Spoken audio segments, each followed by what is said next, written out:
mag-alaga sila kung kailang mataas na ang presyo. Pero dapat nung panahon na mababa ang kalamansi, doon siya maganda mag-alaga para makakasiuwang siya. Itong pinipitas natin na ito mga ka-farmers, ito isabog natin ng Agosto. Kaya yung August na sabog, ang bunga nun ay pang November, October, November. Yeah, kaya na-tsempo natin po yung maganda pong presyo. Dahil wala po masyado makapagsabog ng abono. Dahil yun po ang kababaan ng presyo ng kalamansi. Ang September, tapos ang August, September. Yan, ang kadalasan. Puno na muli. Ating lalagyan. Kailangan na po nating isalin mga kapatid.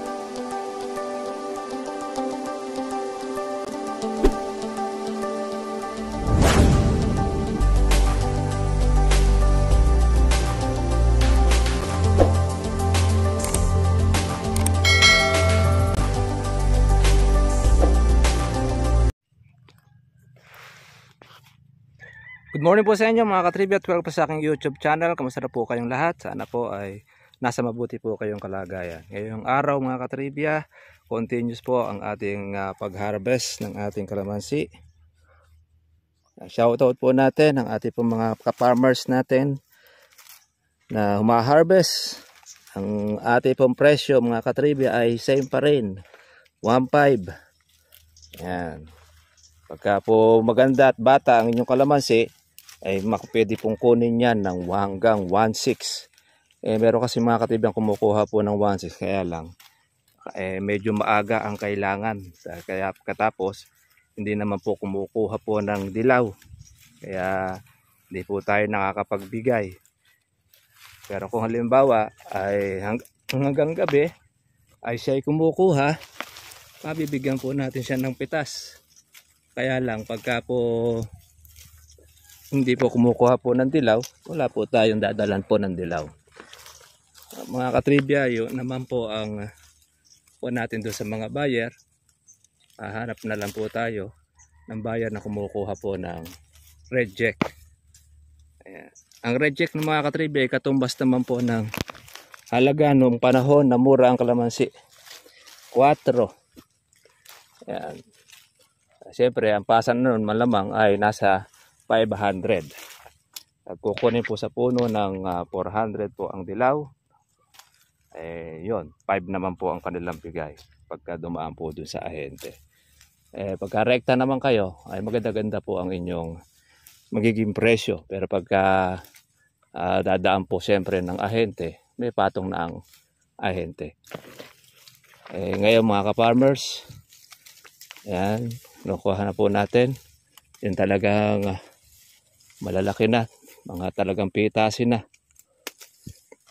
Hindi po matapos-tapos ang ating kalamansi. Dahil after naman yan, meron naman po tayo ulit pansunod.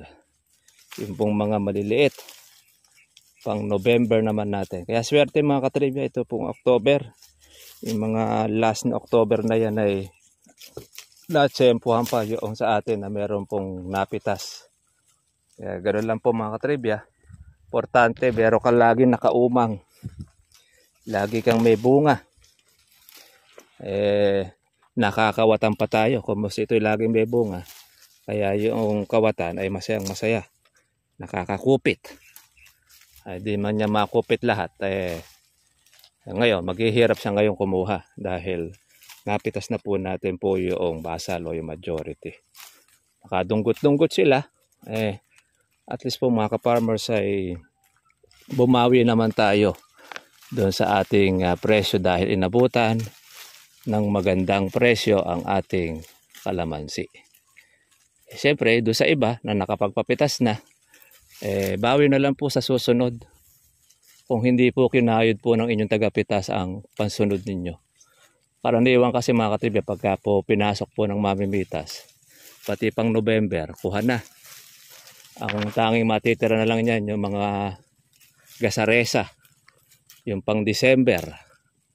Ako talaga namang mayroong mga mamimitas Parang mga halimaw ang kamay. At na hawakan, kayo doon timano. Hindi nakukuha po yung mga malalaki. Yung nasasagad masyado yung karayom ng kanilang mga daliri. Ayan. Kaya tayo mga katribya, pipili pa natin po yung ating napipitas. Dahil tayo mismo po ang pumipitas. Kaya lang siyempre napapitas natin ito sa ating pong mga suki na natin. Mga mitas po ni nanay. Kaya tsaka yung iba po ay nakuha. Pero ganun pa marami pa rin po yung matitira. Hindi naman tayo masisiro itong buwan ng Nobyembre. Kaya shout out natin ang ating mga ka-farmers sa iba-iba pong mga lugar. Medyo mainit po ang panahon ngayon. Maganda ang presyo. Kaya marami pong mga farmers ay sinisipag. Nag-aalaga uli. Kaya lang nung mag-alaga sila kung kailang mataas na ang presyo. Pero dapat nung panahon na mababa ang kalamansi, doon siya maganda mag-alaga para makakasiuwang siya. Itong pinipitas natin na ito mga ka-farmers, ito isabog natin ng Agosto. Kaya yung August na sabog, ang bunga nun ay pang November. October, November. Kaya na-tsempo natin po yung maganda pong presyo. Dahil wala po masyado makapagsabog ng abono. Dahil yun po ang kababaan ng presyo ng kalamansi. Ang September, tapos ang August, September. Yan. Ang kadalasan. Puno na muli. Ating lalagyan. Kailangan na po nating isalin mga katribya ang ating kalamansi. Umulan po kanina ng maga, tapos ay huminto uli, umaraw, ayun naman ay sobrang init naman.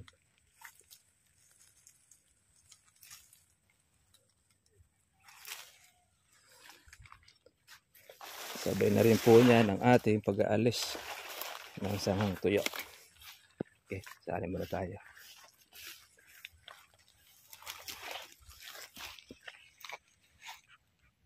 Ito na po mga katribya po yung ating pitas na kalamansi.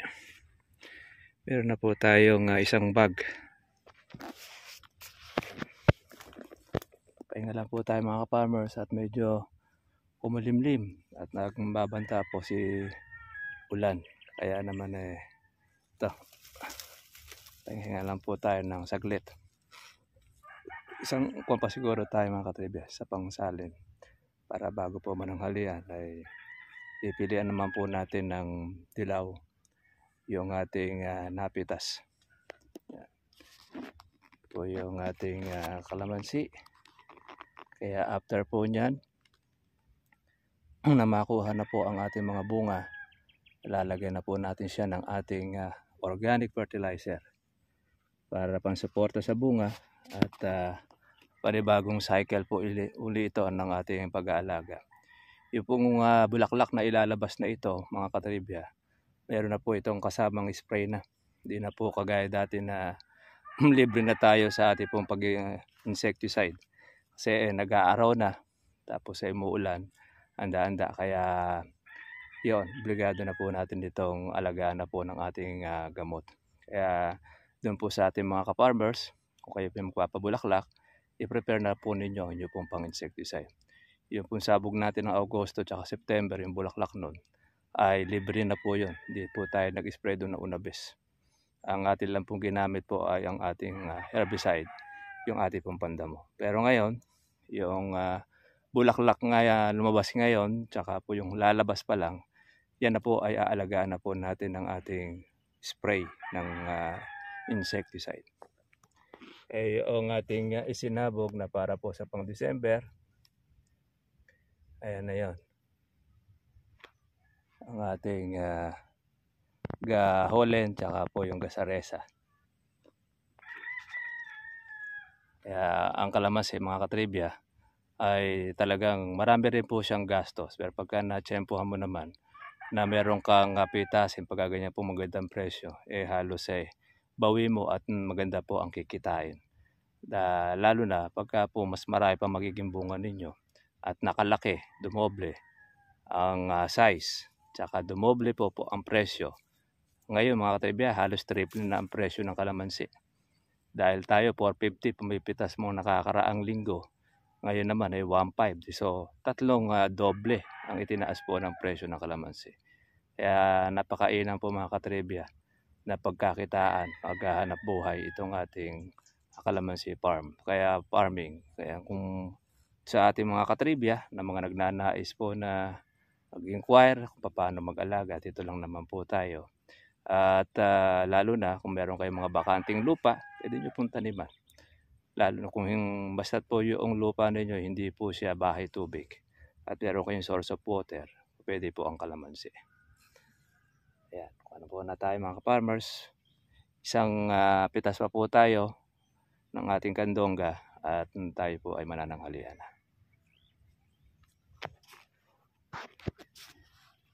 Ayan na po mga katribya. Umulan na nga.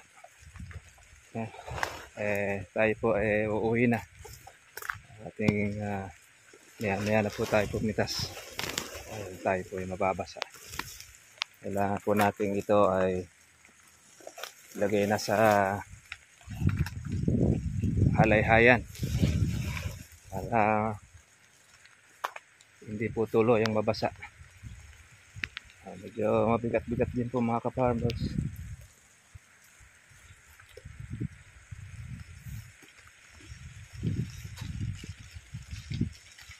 Ating pitas ng kalamansi, mababasa pa yung huli.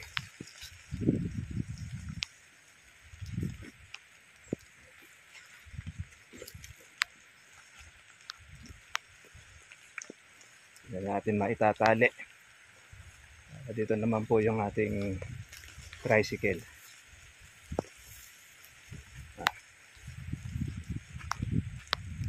Marami rin tayo mga ka-farmers na kahulin.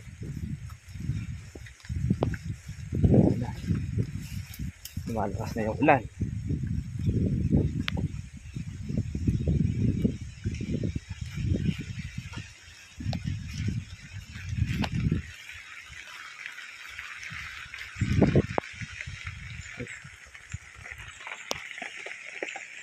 Sana tayo.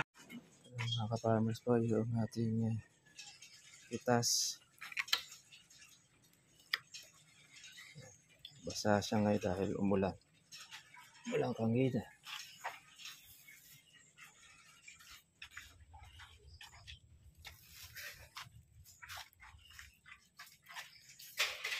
Yung ganyan naman po mga katribya, hindi naman po siya maluluto. Dahil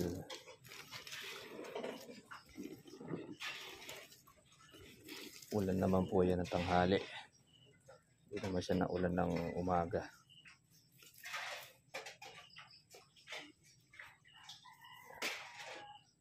Kunin muna natin po mga katribya po yung mga dilaw.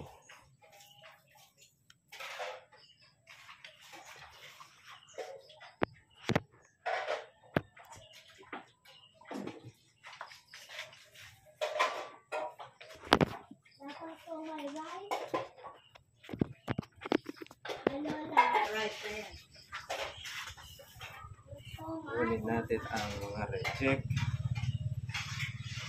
Ayan.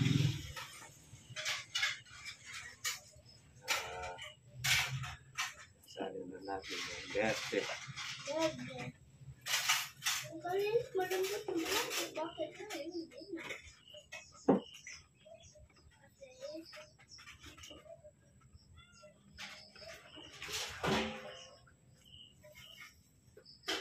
Pili tayo.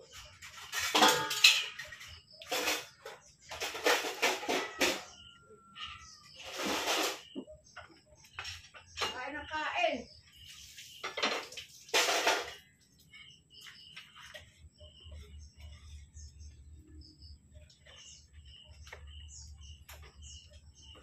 Nalipas muna natin yung ulan. Sulang ang ina. Kuti nito.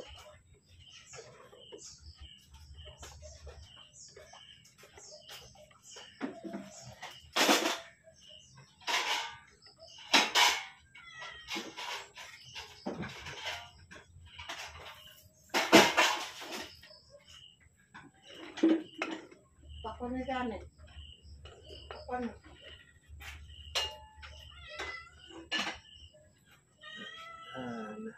Mauubos ba yung na yan?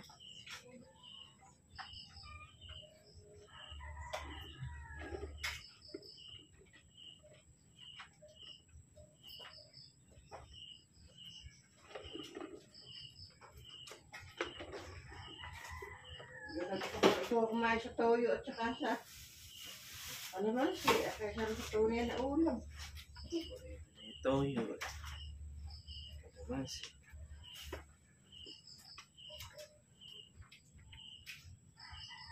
Ito pa pala yung toyo.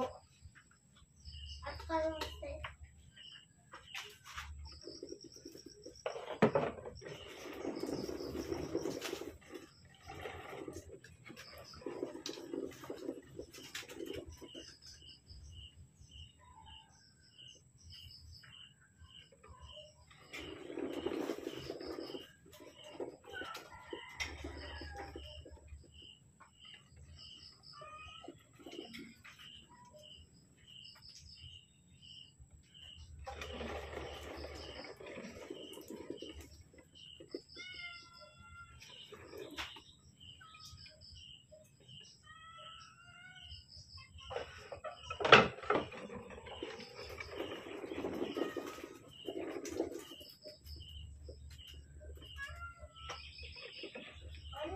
Babae.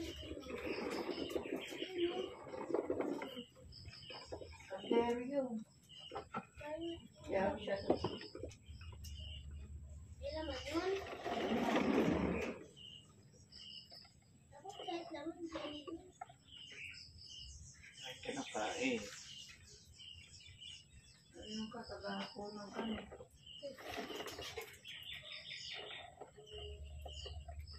Sarap kang kumain pa sa toyo at taga-ako.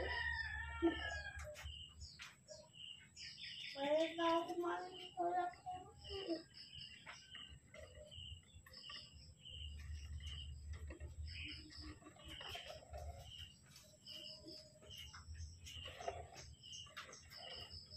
Ito pala sa toyo. Toyo. Toyo eh. Ito pala yung toyo. Buhay ka na. Toyo kanin.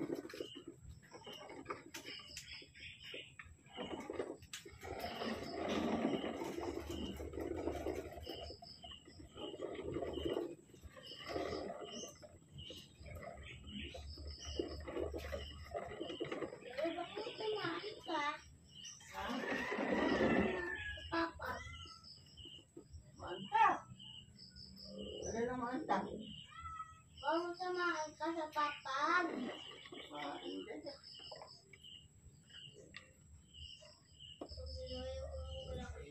Hindi ko inalaka. Walang malapit na malapit sa'yo. Pag nilulang mo.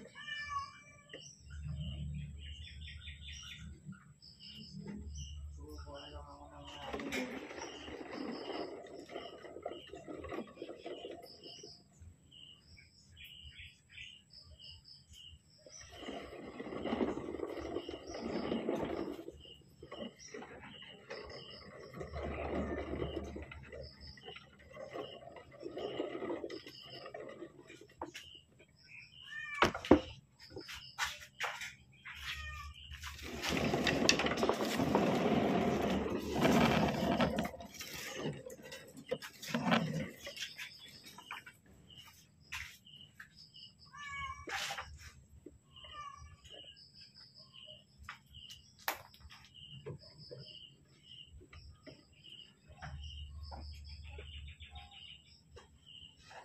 Madami yung mga suso.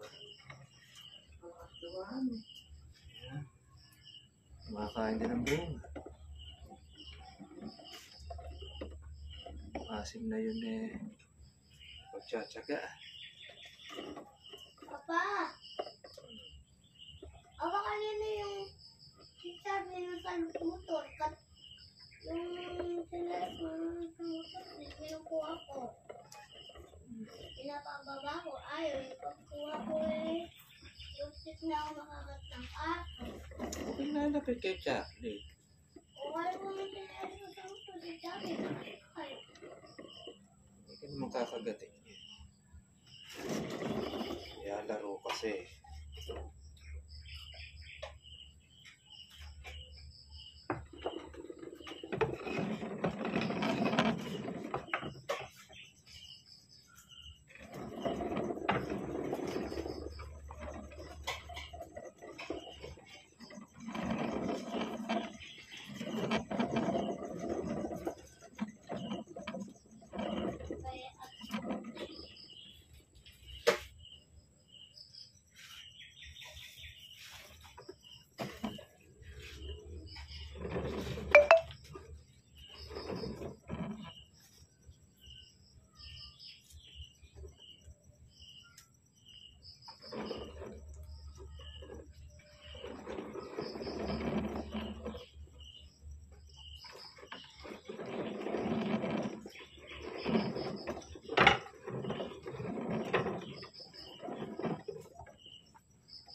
Tara, mga trivia. Kaya na pinatatlo kayo, initaas ang iyo, o inibabaan. Baba lang yan. Ayan. Kulati siguro tayo 1 kilo na lang. Ayan yung ating pitas. Saka yun yung ating recheck.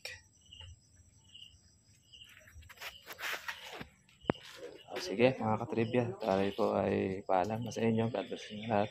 Kita na lang po tayo po bukas. Bye-bye.